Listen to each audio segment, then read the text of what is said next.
Hello, everyone, and welcome to the All Donor Second Quarter update with our CEO, Adam Alonso at Build.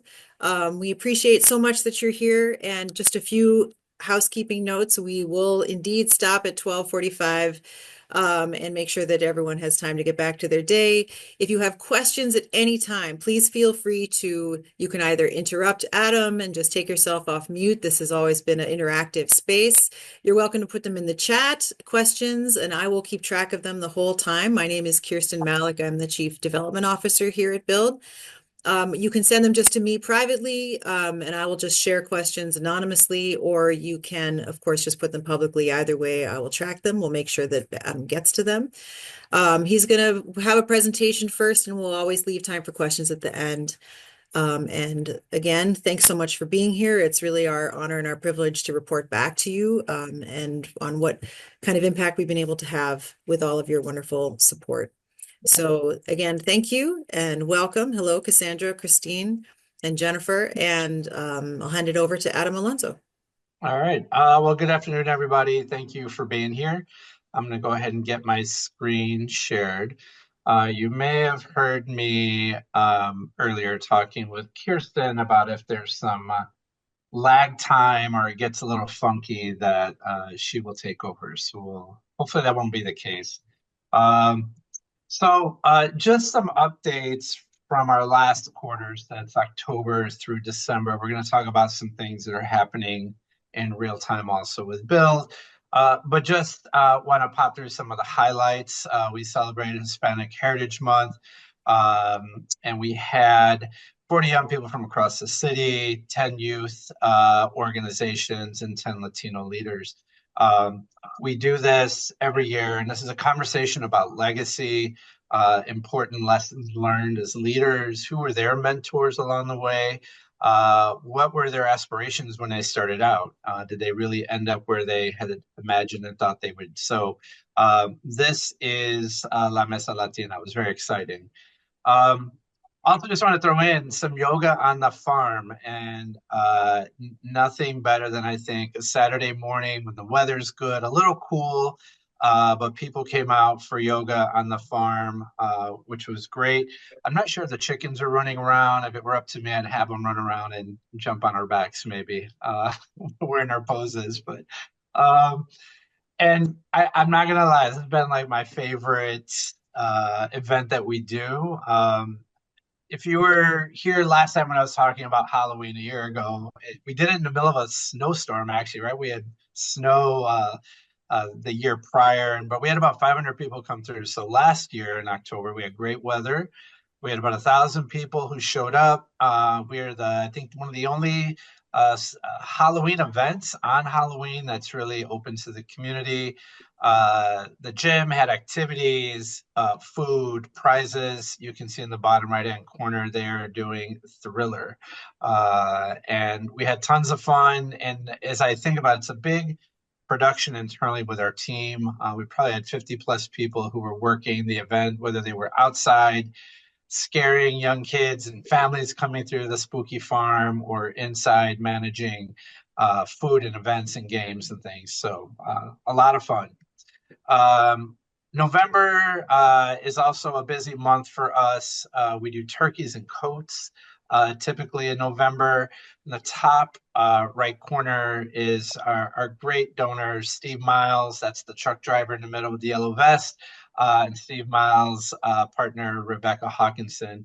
And for the last 4 years, particularly when COVID started, they have been ordering turkeys for us to give to families in need. And so this year they upped their donation to 1,000 turkeys. We gave over actually 1,100 turkeys to families, which was great. And we did drive-through so people could drive through, get their turkey, and be on their way. On the right side, we have a big coat drive that we do every year, and Kirsten and her team really manage this. It's grown over the years as well. We gave out 961 coats. These were brand new, and we had a variety of partners who helped support and make sure that we would have enough coats for folks. And so we're grateful to them and the work that they do with us every year to make sure we can have warm coats for our kids. Uh, December, we had quite a few things that were happening as well. We hosted the Austin Holiday Market. It was held on December 6th and 7th. We had over 45 vendors. These were small Black and Brown owned businesses as well as nonprofit social enterprises. So it was a good way for folks to get gifts for Christmas, support small businesses as well. I think that I purchased from every single vendor there. So ran up quite a bill on my end, but it was well worth it. And I think we had great feedback from our vendors.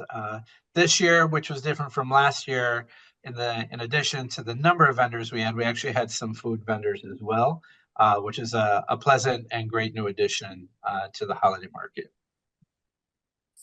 Um, and of course, Christmas. This year, typically over the course of years, Bill has always sort of had to choose like, maybe 200 young people from across all of our programs who would be eligible for a gift. As we've grown, it just became harder and harder. And quite honestly, every single young person deserves a gift. So we had a big push to really do what we called the Holiday Giving Village. We had over 11 corporate and individual sponsors that bought a gift for every single young person. So it's almost 600 school age youth. The kids got to come make a wish list of what they would like. And then our sponsors went shopping for them, wrapped them up, and had them ready to give. So it was great. Breakthrough Beverage has been our largest corporate supporter. This was their 9th year of giving with us. And so as Build has grown, Breakthrough's support has grown with us as well. So we're grateful for them for continuing to understand why it's important to help bring smiles like you see to these young people's faces. Um, and then on December 18th, we held a holiday jingle jam, which was for all families from across the community who come out for food, games, pictures with Santa, karaoke, and more. We had over 650 folks coming through that day. Tons of fun. Santa was a big hit, and I would say Santa was a big hit for all ages. Um, Also in December, we hosted the Upstream Summit, and it was an opportunity to bring together the youth development field about this conversation around reaching our young people earlier and supporting families and households, which ultimately is about strengthening our communities and stemming violence. We had over 300 professionals in attendance representing over 150 different organizations, foundations, and government folks. And we made a commitment to move forward to help create a plan for the city of Chicago. So more to come as we are actively busy. We're going to be releasing an RFP to find someone who will help lead us through a process across the city. So exciting times and more to come in our next update. I want to share a little bit about also, I think, in our last call, I had mentioned we were launching our violence prevention villages. You can see here the program elements and implementation features. We were going to launch one full model inside one school and two partial models in two different schools. So just as a reminder, a full model comes with care coordinators. They are the ones responsible to connect households to supports and services and basically make sure that they have what they need to stay strong and healthy. Our youth advocates typically have two grades that they are working with, and that they work closely with the teachers to identify which students might need more one-on-one time for SEL support, social emotional learning support, or for educational support as well. We have a full after-school program, and then a therapist, two therapists who serve our schools. So that is what the Violence Prevention Village model is, and we were able to launch that. So a few things as you see here in terms of updates. We spent a lot of the early as soon as school started and we were in there, was really spending a lot of time leveraging recess and lunchtime to build relationships with kids and to really meet with them one on one and them get to know the teams. We also used our school, home, and community-based contacts with parents and caregivers to really start to build a relationship with them and to understand what their needs might need, what they might need for their household to remain stable. And so you can see some of the things that we've actually helped cover and support them with to keep them moving along. And then ultimately, our built staff have helped identify sort of some pretty significant academic gaps with some students who maybe uh, were not seen either by the teacher or staff, so that we could share that with the school and advocate for them to get supports they may need. Um, so we have 181 total youth served across our sites, 97 families who are having care coordination. I know there were some challenges early on that took us a while to be able to kind of launch. One being CPS background checks.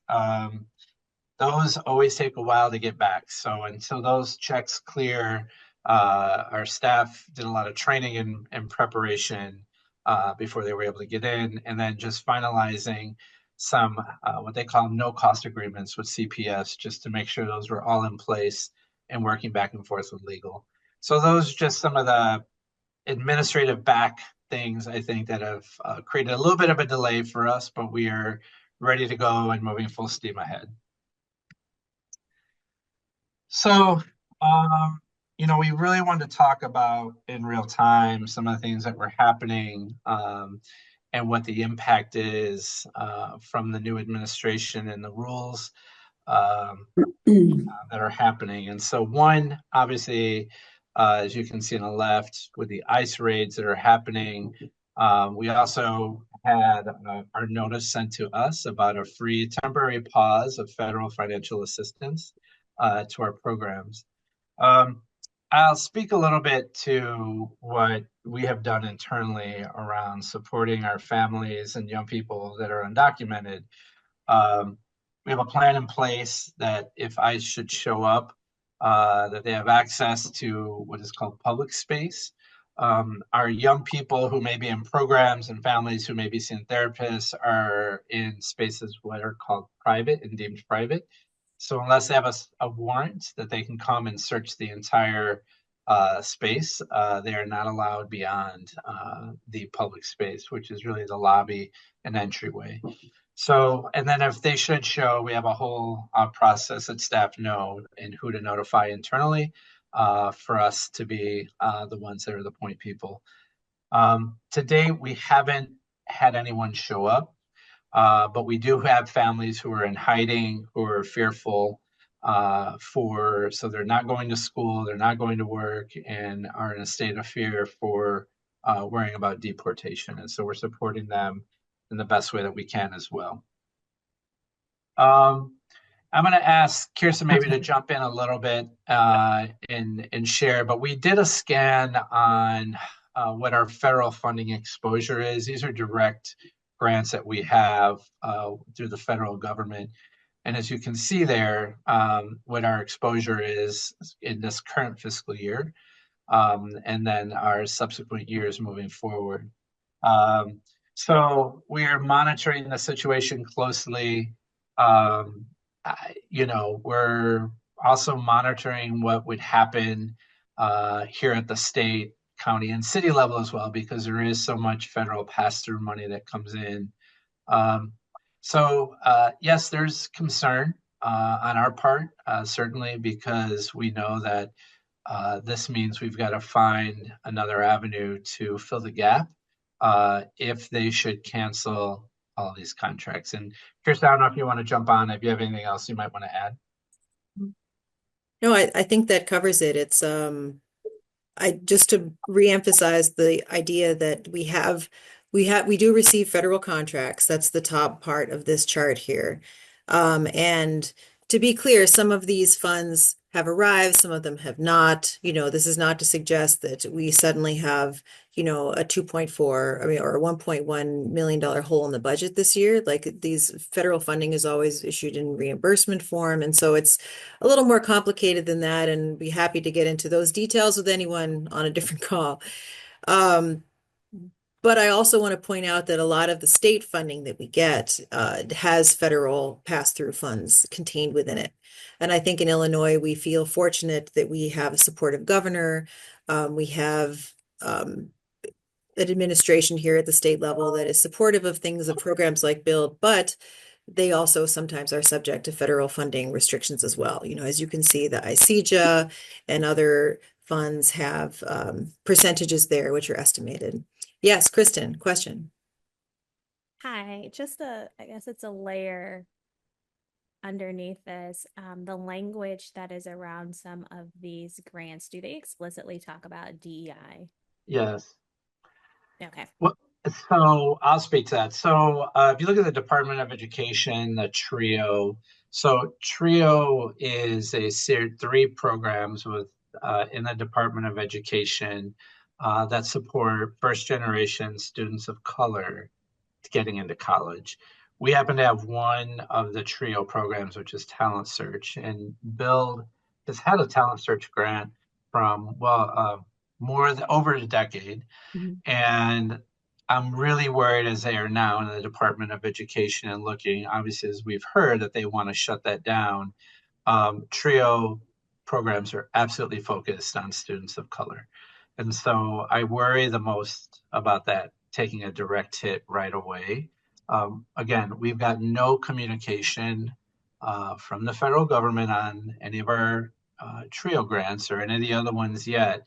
But it's unfortunate that helping students navigate and get to college would be the very thing that they would cut. So I suspect that TRIO will be first chopped off, but there's a lot of cuts that they want to make clearly. And I don't know that they've gotten around to understand what TRIO is yet because we've heard nothing. Yeah, if there are other questions about this, please, feel free to share them. We've done a lot of work looking at our we've done our best to diversify the sources of income and revenue that Build has, right? Because we don't just because sometimes public grants can be subject to political winds. I think a lot of us were here for the Rauner years in Illinois, and sometimes there are ways for funding to be interrupted Yeah. or just delayed to the point where it's just no longer useful, or you've already had to make the cuts. And things like that. And so we've been doing a lot of contingency planning. I think that Build's private community of supporters, all of you and everyone who supports Build has always been an enormous factor and reason behind our stability and the reason why we have some space to plan and to build our own resilience. But we're definitely in scenario planning mode, to put it mildly. Yeah. Yeah, and again, this slide just really sort of speaks to what the previous slide uh, kind of alluded to. But and the question that was asked about sort of the DEI initiatives and funding, like all of these things that we worry about obviously Department of Justice funding as it relates to crime reduction that is not police focused. And there are quite a few federal grants, I think, that come in, certainly to Illinois, um, that I worry about that then is passed through the organizations who are doing community violence intervention work. Um, so we're all sort of monitoring closely the situation. We're waiting to see if we've got any of the updates. So, I think the tough part and of being obviously during this time is now as leaders, we're all basically monitoring the news, which is highly stressful. When you see one executive order after another, hearing about what the administration is doing, um, not obeying what they're supposed to by law. So it is a bit of a stressful time, and we're trying to really stay positive and focused because the reality is Build has certainly on our end, will be around in March, 56 years. We've weathered a number of storms. We've had 10 governors, 10 mayors, 10 presidents. So we know that with each one, there's something different. Well, we all know this looks and feels wildly different than we're used to. The reality is our young people still need us. We are here for the families and for them, and we've got to stay sort of keeping our nose to the grindstone to stay within our mission and the work that we're called to do. So that we will not stray from. Which brings me to this discussion about resilience and resistance and what Build needs to do to continue to become structurally indispensable in Chicago. And what that means for us, I look at resilience, and here's a definition of it here, successfully adapting to difficult or challenging life experiences through mental, emotional, and behavioral flexibility and adjustment to the external and internal demands. This is a picture of two of our young people who have both are sort of the epitome of resilience and have had a long, tough road that they've had to manage and navigate. And with Build's assistance, they've been able to do that and be sort of in our next best place. Our staff member in the middle, Angela Smith, is also, as a Build employee, someone who has had to navigate and manage and be resilient, certainly throughout her whole youth and growing up, but also as an employee. She is now our first woman of color to ever lead our intervention team, which is made up primarily of men of color. And she's doing a fantastic job. But I look at the three of them as like a picture of what resilience is for Build. It's our young people, it's our staff, it's the organization as a whole. Then I think about resistance, how we can, our ability to withstand change remain largely unchanged. And I look at our mission, which has really remained largely unchanged over the 5 decades. I also think about what this building represents as resistance to all the nonsense that we know is out there now. And it's a bold statement that says we're here, our community needs us, our young people need us, and we're going to deliver, in particular in the face of what we know is wrong that's coming out from our leaders. I also think about resistance in this way as actively opposing or pushing back against something. On the left is a picture of Donna Dudley, who worked hard to create the Peace Softball League that happens every summer. And that's been decades that Build has been using sports as a hook.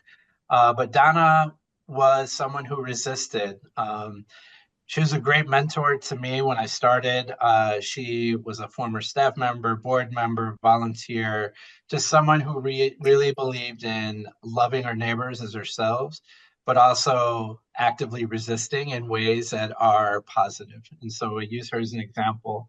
And then, of course, our March Against Gun Violence, again, another act of resistance to say, no, we won't stand for gun violence and we'll never accept it. So, so what does this mean for Build and where do we need to go? And as I stated, it's really easy, especially when you're monitoring the news every day and just watching all the updates, which just seem terrifying and upsetting and depressing, is to say, we have resilience and we're going to resist. And so what Build is going to continue to do is, one, to have a big vision to really for the future of our young people.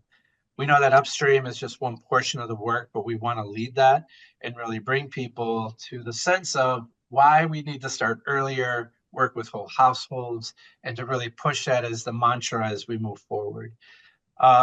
Build also wants to increase its footprint. I know we are currently looking at an opportunity in Humboldt Park, which would be another potential building for us to expand the work that we're doing. Currently in Humboldt Park, we are leasing space, but we'd love to be able to be and own our own property. We're really needing what we are learning from the VPV model. We knew there would be a lot of things that we would learn structurally about our programs.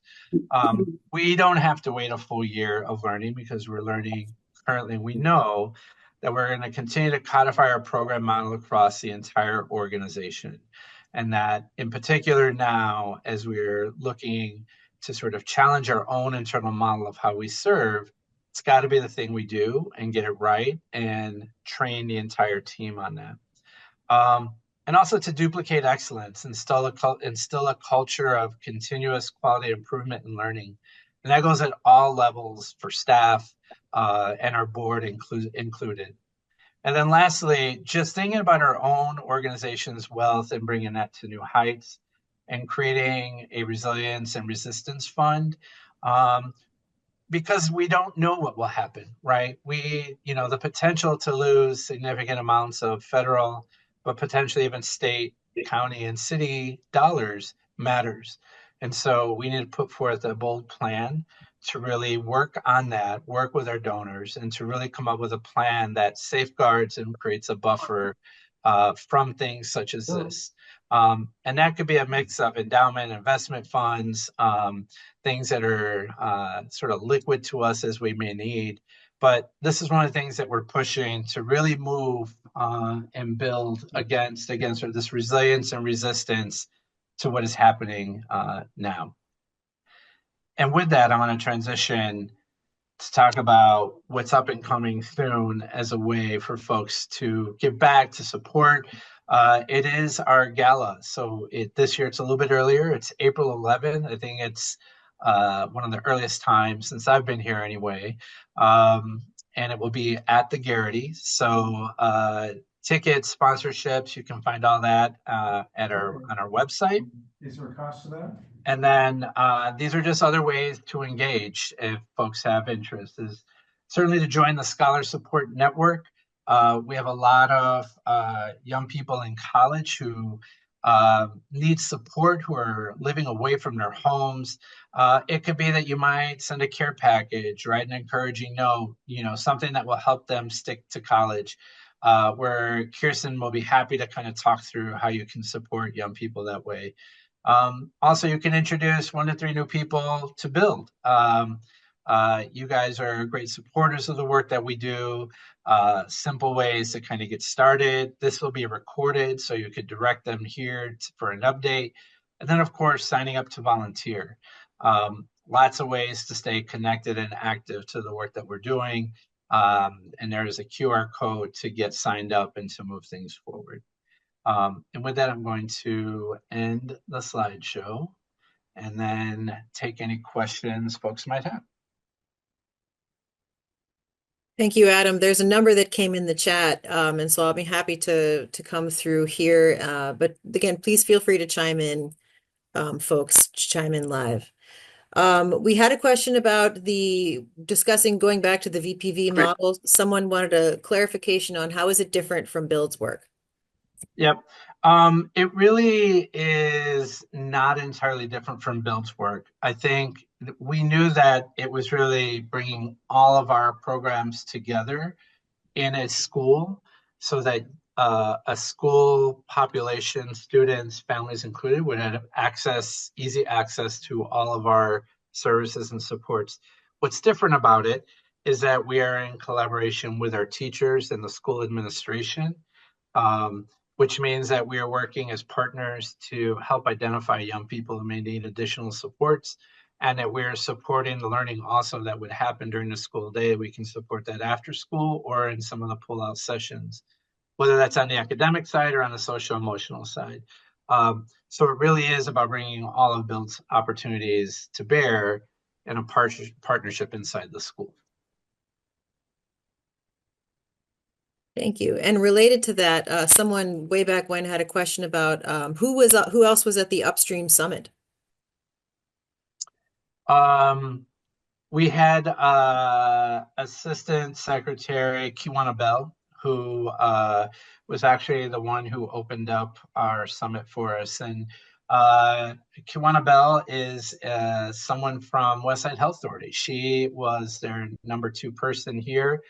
Did a lot of great work with her and have done with her since she was here in Austin. Excited to see her step up and be able to look at now, take her experience and expertise to a statewide level.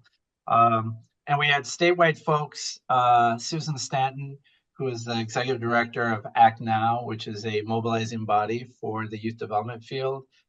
She was there. Kari Humphreys, who is deputy mayor for education, human services, youth development, and our folks from AIR, Deborah Maloney. Oh my gosh, I can't believe I'm getting her last name wrong. Sorry, Deborah Mahoney. But she was there and spoke from sort of a national data perspective as well, and when it's met. And of course, Michelle Adler Morrison from the CEO of Youth Guidance. She was there to talk about the work. They were actually featured. So Upstream is actually a book, and they were actually featured as an upstream model of how you can really solve for problems with young people sooner and earlier. So their BAM and WOW programming was featured there. Mhm.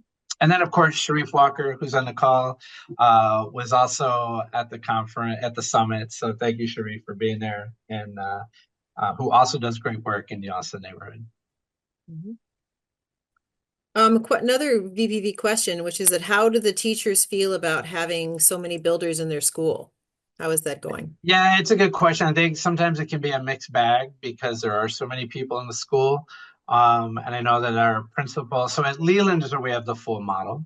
And our principal and her assistant principals are working with us to make sure that we are, in terms of timing, where staff are located, are supportive and not if you will, in the way of teachers doing what they need to do. I think there was some early, the first few months were us getting to know each other and build trust. And I think they understand how we support now during the school day when we can do pullouts or sit in a classroom with a student or a small group of students to help support them so that the teacher can continue with learning and that our young people are still getting the attention they need.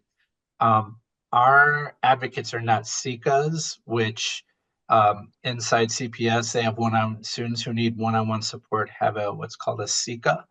So we are not SICAs because we actually serve small groups of people, not just one-on-one. So in the beginning, a little rocky and bumpy. Now, much better streamlined, understanding sort of the roles and how we can best support each classroom. Mhm. Good question.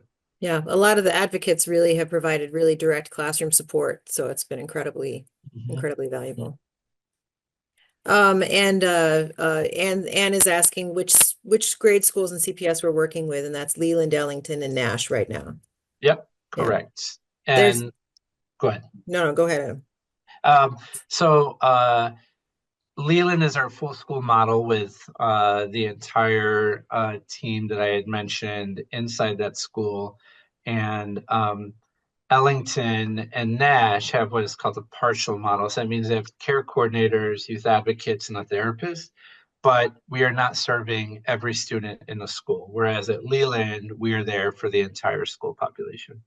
Mhm. Great. A question but we mentioned the ongoing possible threats of threats to DEI. Someone's Mhm. asking if companies have notified us that they're losing funding for DEI initiatives. Um, I'll briefly answer and say that we've certainly talked with some of our corporate funders who've said they're receiving pressure, or they're having the conversations internally about it.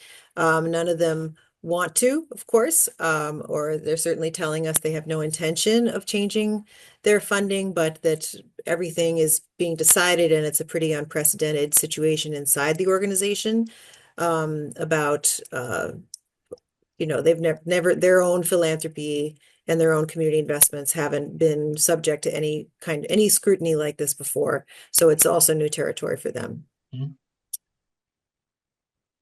But no one has withdrawn any funding from us at this point.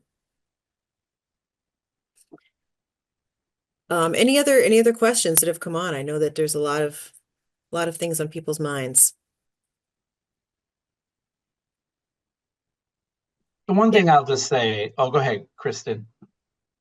this is just related to the grants. It's a two-part language question. So the first one is, have we done an audit of our grants to, I guess, pinpoint all of what would be deemed trigger words And then have we begun having a discussion of what would be considered safe words, if you will, should some of these, and probably more on the private side, but should some of these private companies begin to look for ways to reframe their philanthropy? I've heard words like belonging being thrown around and different things of Oh, that sort. So just kind of curious around number one, an audit of these targeted words, and yep. then have we begun making a library or battery of what might be deemed passable or safe words? Yep. Thanks for that two-part question. That's exactly what Kirsten and her team are doing in terms of the audit and why we shared with you sort of our first what we know on the federal side. What we're doing now is really tracking back all of our grants from the city, county, and state to kind of trace back where those funds originate from and if they're fully here, like the state received them and now they're doling them out, but what the future potential is for those being renewed. So we are definitely auditing through all that. It's interesting because I haven't thought of the need to use safe words. I really have um, I think in the work that we have done, certainly around proposals, and Kirsten, for please chime in, is that we've always talked about how we connect with young people, right? How we help them to overcome any obstacles they have and moving them to thriving. And that's the way that we've always centered and couched our work. So for us, I don't know that we would need to do any sort of name changing. Um, but it is unfortunate. And Kirsten and I had had a conversation about my aggravation with the fact that people have just lost their damn minds and feel the need to like give into pressure.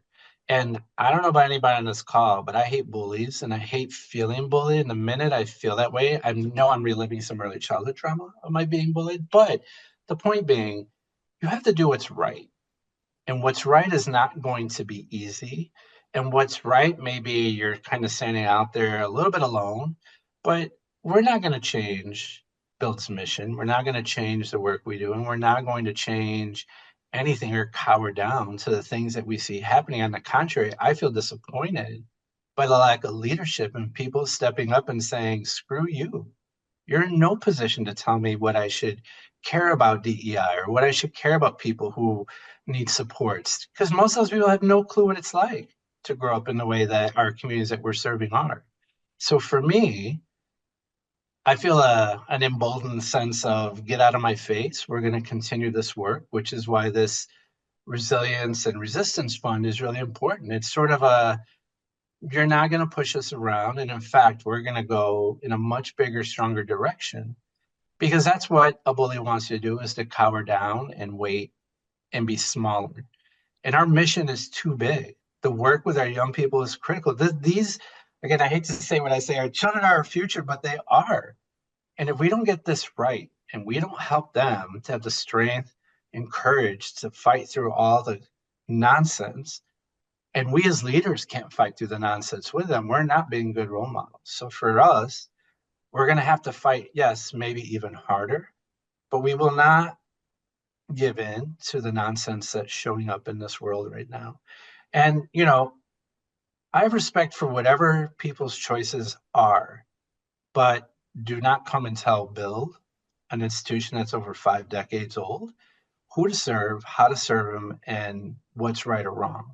Because our mission has been our North Star this entire time and will continue to be. So I'm sad to hear that people are now having to think about new words to use, but it is a good question because in my mind, I would never even think to say new words. If you're offended by what we said, then we don't need your money. And Kirsten's like, don't say that, or am I so, No, but you I know was what I just, mean? It's like, I agree. All of our scenario planning is how to survive without you, right? If you yeah, try to tell us what to do. yeah. Good question. Thank you. I hadn't even considered that one. I will say what's interesting is that a lot of the specific DEI term is one that was kind of imposed on us by the people, by the RFPs that came our way. As Build says, this is language. I mean, Build from its beginning has done its work, and this is there was a new term that came down from our funders and said, okay, well, we're categorizing this under a DEI category. And we said, okay, well, we certainly believe in those three things. And so here's how your term applies. But, our work is unchanged. Yeah. And, from if you look at the organization as a whole, where we hire, who we hire, that has always been about, and this is just like, you learn this is just like best practice. If you're serving a population, the people who are in service to the population you're serving should look like them. And quite honestly, if they're from the same neighborhood, it's even better. So we've known this. No one's had to tell us how to hire. No one's had to tell us about, what looks great or what quotas we should have. We've never looked at our hiring in that way. It's always been, we need someone who knows young people, who represents young people, who they themselves maybe grew up in the neighborhood or have had experiences very similar. And that's who we want to be doing the work in our neighborhoods and our communities. And we've been very fortunate, I think, to have a solid, great team of people who do that. So but that predates me, right? So there's nothing new. And you're absolutely right, Kirsten, that Build has always served Black and Brown.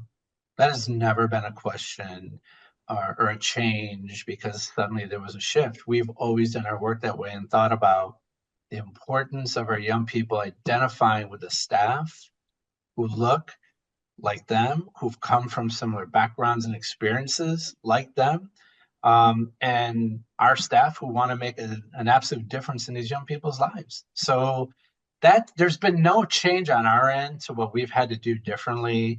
And so that's why for us, when people are asking me, I almost feel like, well, Build has always practiced these things as the best sort of way to think about how we serve our young people. Thank you, Adam. Thank you, everyone. We're at 1:45. And so we're gonna let those of you who need to get back to your day to do that. And just want to say again, anything that Build is today and the 5 decades we have survived has been because of private support. It's been the support of people who've believed in Build and believed in our young people and have been with us as political currents have shifted and moved. And we acknowledge that. We know it. We're grateful for it every single day. Thank you to all of you. Thank you to all of our partners. And thank you for sticking with us as we go through this. And we appreciate you. Please feel free to get in touch with us anytime. I've heard from Alice. Alice has already signed up to join the Scholar Support Network. Thank you, Alice. We'll get you connected right away. And thank you again to everybody. You make all of our work possible. Thanks, everybody. Have a good afternoon.